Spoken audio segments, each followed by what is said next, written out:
రీసెంట్‌గా ఒక కెఫేలో cheese cake తిన్నాను. అస్సలు నచ్చలేదు నాకది.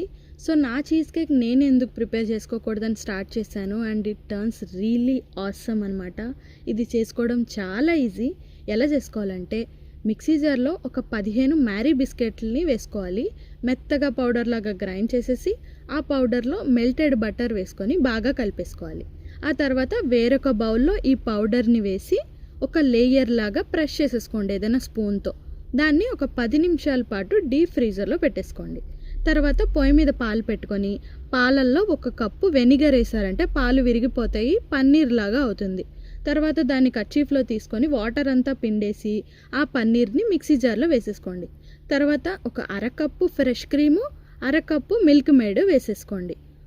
తర్వాత 1 మినిట్ పాటు పల్స్ బాగా ఇస్తూ, బాగా మెత్తని క్రీమ్ లాగా గ్రైండ్ చేసేసుకొని, ఆ క్రీమ్ని సెకండ్ లేయర్ వేసుకోండి.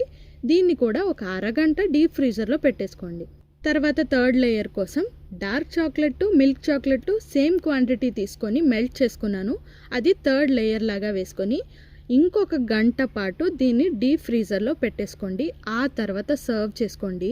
ఈ చీజ్ కేక్ ఇప్పుడు నా రీసెంట్ ఫేవరెట్ డెజర్ట్ అయిపోయింది. ప్రాసెస్ నచ్చితే మీరు ట్రై చేయండి అండ్ కామెంట్ చేయండి.